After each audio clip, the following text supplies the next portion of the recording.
Hello everyone. So this video today is to encourage someone who may have lost a pregnancy. There have to be a reason you clicked on this. Maybe you know someone who have lost a pregnancy. Maybe you yourself have lost a pregnancy and in turn have been having a hard time even getting over that hurdle. This video is just to encourage you as you go through. So I'm just going to share my story on how I got over and all that I have been through. So basically my test that has turned into a testimony. If you have not done so already, just click on the button and subscribe so that whenever I post more videos, you will get the notification. Also, don't be shy. Go ahead and share it, especially to those who you know have lost a pregnancy, who is still hurting, who needs encouragement. I am here to encourage, and as I say, I will share as much as God has laid on my heart to share. And it's not easy to share these difficulties, but I know that there's someone out there who needs to hear it. Even if it's just one person, they need to hear it. So I call this pregnancy number 1. And I'll post pictures along the way. And as I said, you're not alone. You're not alone. So with pregnancy number 1, me and my husband was very excited. Being a newlywed, well, it was, a couple years after our marriage, and we were excited, and oh my goodness, and as ladies, just seeing your bodies changing, and just even before that, just seeing that positive test. But it was really weird how I found out I was pregnant, because I didn't know what to expect, because I've never been pregnant before. So because I always have to be doing blood work, and this was way before I even knew anything about my tumors or anything, I had a dream that night that when I go to the doctor to just do my checkup, they're gonna say to me, we see a baby. I just thought, it's just a dream. Maybe I ate too much that night. Nah. I got up the morning and I told my husband what I dreamt. So I went to do my checkup. And the young lady was so nice, so nice. And just so that I don't be nervous while doing the exam, I usually just like to have like little casual conversation just to help me, just to ease my mind. And I said, don't laugh at me. I said, but I actually had a dream that while you're doing my exam, you say, I see a baby. And she looked at me very weird. And I said, why are you looking at me like that? She paused. I said, Miss, please don't mess with my head like this. She said, because I do see something. My heart went crazy. And I'm saying to myself, nope, I'm just dreaming. This is just a dream. This is not true. This is not true. So she did not want to build my hopes up, but she did see the beginning part of pregnancy, which is just a sac. She said, tell you what, I will just recommend that. She said, maybe it's nothing, She says, but I recommend just go do a blood test and see what it says. I said, I'll do that. I'll do it right now.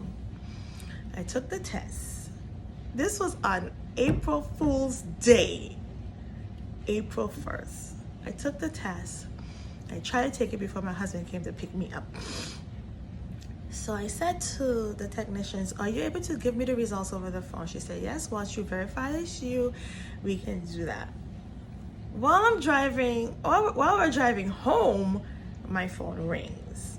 I verified my date of birth and everything, and she says, congratulations, you are pregnant.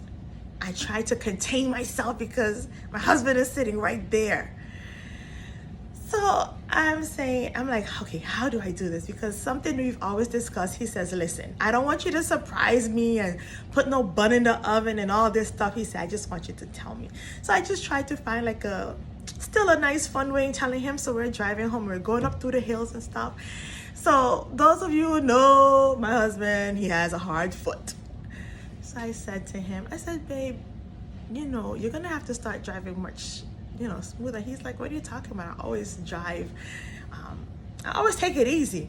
I said, no, but I understand, but now you're gonna have to take it more easy. But he just wasn't getting it.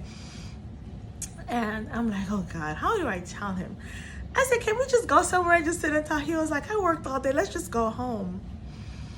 And I just came out and I told him. My husband looked at me and says, what a wicked thing to do on All Fool's Day. Why would you do something like that to your husband? I looked at him like, what? I said, why would I do something like that to you when you know we want to start a family? He would not believe me. I got his mother on the phone. He won't believe still. I said, you want me to call back the lab? I called the lab. And I said to the technician, I said, could you please tell my husband the results that you gave me because he doesn't believe. He takes the phone and she told him, you know, congratulations, you're gonna be a dad. My husband says to her, oh, you're in on this too on April Fool's Day. So, you know, like most couples, you decide to not say anything as yet because you want to get over that first trimester and everything like that. So I just took it easy, still worked, everything was nice, everything was fine. And when the doctors would check me from time to time, they weren't seeing a baby. And they were like, maybe we have your dates confused. At this time, my body is changing. My body is changing. I was much slimmer, but my tummy started to expand and everything. And I was like, okay, maybe it's just the beginning part. Being in the medical field, I'm like, okay, working with doctors, you know, I understand. And it just got to the point that is where now I have to go and do an ultrasound every week to see if anything has developed. And it was like 5 weeks all the way to, I think, 11 weeks? 5 weeks, maybe to 9 weeks? Maybe 9 weeks. Nothing changed but my body. But nothing in the sac was changing. And there was just no baby. It's just a pregnancy sac. And at that time, I was doing dance in church. I was teaching the kids and everything. And I remember one Saturday morning, my kids, as in my dance kids, was waiting for me. And all of a sudden, my body started to reject, you know. And I had to call those girls and I had to go straight. All I could say is I have an emergency and I had to go straight to the doctor. And it's like, okay, this is what's happening. I just remember just holding my husband and just crying and believe it or not, I just started to pray. I began to pray, you know. And I remember my doctor was setting up for surgery and I'm like, I just want my body to just, you know, do its thing if this is what's happening, you know. I don't want to do surgery. And eventually, after my body was not doing what it needed to do, I had to do surgery.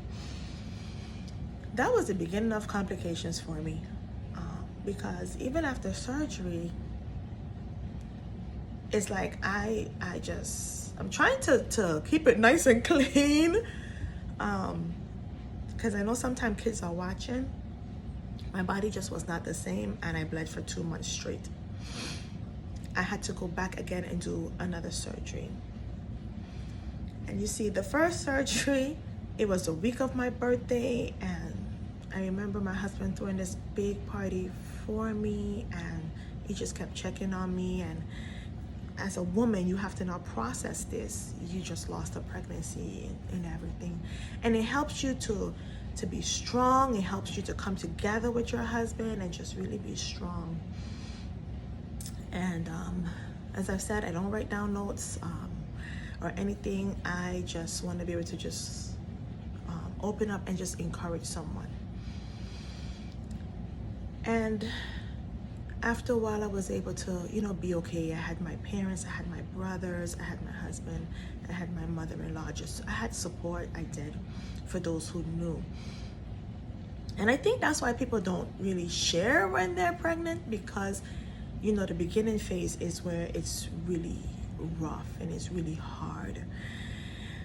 So I want to say God brought me through that. God brought me through that.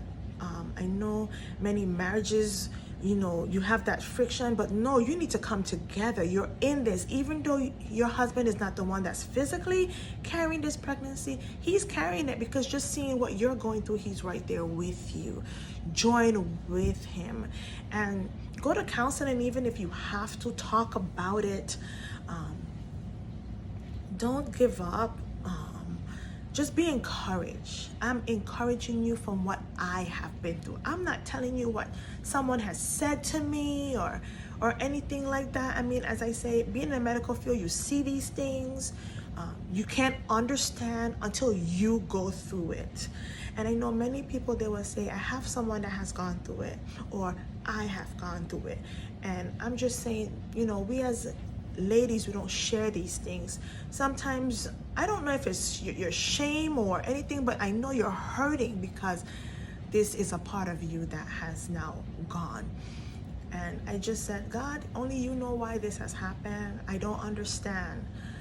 But I just joined together and I just prayed, and then I just continue on with my life. I did not let this I know many individuals, they think about the due date, and then on that day they're depressed and they're down and all that stuff. No. Live your life. Don't let this hold you back. You don't know why it happened. The doctors can't give you answers as to why it has happened, but be encouraged. Excuse me. Be encouraged. Don't give up. It's not the end. Just keep pushing forward. And I'll continue to share more. As I say, go ahead and subscribe. That was pregnancy number 1. As I say, I'm opening my life to share with someone, and even if it just helps one individual, then, as I say, I'm just being obedient. I'm just doing what I know that God has led on my heart to do. Know that it's not easy to share these things, but if it's there to help someone, then I will do it. God bless you, and I will see you in the next video. Subscribe and share. Bye.